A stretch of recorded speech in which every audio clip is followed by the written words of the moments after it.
কিছু মানুষের ভুলের জন্য চিন্ময় কৃষ্ণ দাস প্রভু আজকে জামিন পেল না। সবাই পোস্ট করা শুরু করছে, বিশেষ করে সোশ্যাল মিডিয়া আরো অনেক আছে যারা এক লাগাতার পোস্ট করে যাচ্ছে। আমি ভাবলাম পোস্ট করব, দেখি চিন্ময় কৃষ্ণ দাস প্রভুর ব্যাপারে পোস্ট করবো, কিন্তু আমি চিন্তা করলাম যে না, পোস্টটা এখন করবো না, কিছুদিন যাক। চিন্ময় প্রভু তো এখন জামিন পেয়েছে, কিন্তু এখন পর্যন্ত পুরোপুরি জেল থেকে রিলিজ হলো না। তো জেল থেকে রিলিজ হলো না আর আমি পোস্ট করবো, তাতে যদি কিছু একটা পরে কিছু একটা হয়, তো এইসব চিন্তা মাথা আসলো। তো না, ভাবলাম যে তো উনি তো জামিন পেলো, কিন্তু জামিনটা মনে হচ্ছে ঠিক মানে এখনো দেয়নি মনে হচ্ছে। কবে যে মানে রিলিজ হয়নি। জামিন হওয়া আর জেল থেকে পুরোপুরি রিলিজ হওয়াটা আলাদাই ব্যাপার। উনি এখনো ওই কেসের মধ্যে আছে, জামিন মানে এখনো কেসের মধ্যে আছে, কিন্তু পুরোপুরি এখনো পর্যন্ত কেস পর্যন্ত চলছে, কিন্তু এখনো পর্যন্ত উনি রিলিজ হয়নি কমপ্লিটলি। মানুষটা বাড়ি ফিরে আসেনি, মানুষটাকে আগে বাড়ি ফিরতে দিন।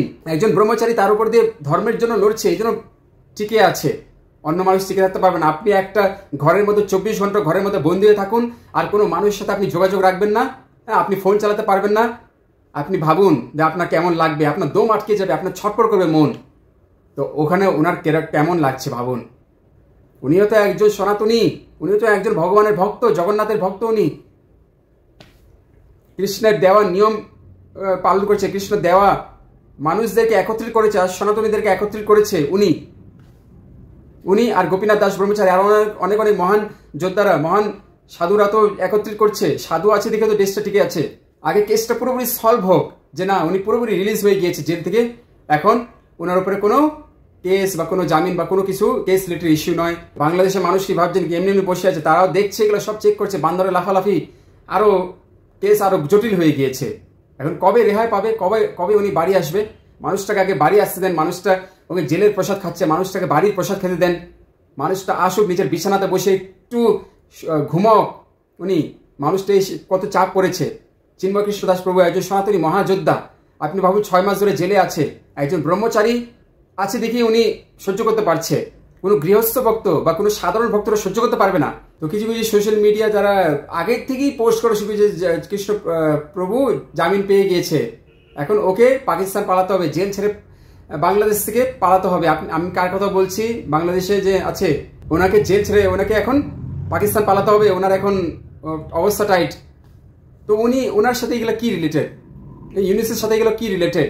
হ্যাঁ, আমাদেরকে চিন্ময় কৃষ্ণ দাস প্রভুকে ছাড়াতে হবে জেল থেকে, যেভাবে হোক তাকে জেল থেকে রেহাই করে তাকে বাড়ি নিয়ে আসতে হবে।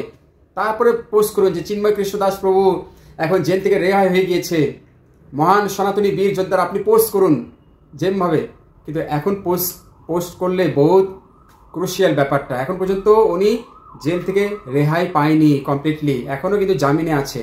যা কিছু করতে হবে আমাদের ভেবে চিন্তা করতে হবে। আমাদের একটা ভুল পদক্ষেপের জন্য একটা মানুষের জীবন অনেক কষ্ট পেতে পারে, একটা মানুষ অনেক কষ্ট পাচ্ছে ওখানে। হ্যাঁ, সনাতনী বীর যোদ্ধা উনি এভাবে কতদিন জেলে থাকবে? আমাদের একটা ভুল পদক্ষেপের জন্য কষ্টটা ওনাকে পেতে হচ্ছে, চাপ ওনার উপরে পড়ছে, সব চাপ ওনার উপর পড়ছে।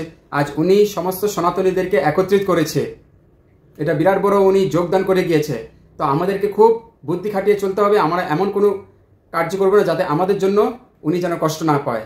তো তাড়াতাড়ি ভগবানের কাছে এটাই প্রার্থনা করি, ভগবানের জগন্নাথের কাছে এটাই কামনা করি যে চিন্ময় কৃষ্ণ দাস প্রভু যে 6 মাস ধরে জেলে বন্দী আছে, এখন ওনাকে রেহাই দুক। উনি আপনার ভক্ত, আপনার সন্তান, তাড়াতাড়ি ওনাকে রেহাই করুক ভগবান। এটাই আমরা কামনা করি, প্রার্থনা করি। আর আপনারা সবাই এটাই কামনা করবেন। কোনো কিছু পোস্ট আগের থেকে করবেন না, আগে দেখবেন, ব্যাপারটা বুঝবেন যে এখনো পর্যন্ত উনি জেল থেকে রেহাই পায়নি। ঠিক আছে? হরে কৃষ্ণ, নমস্কার।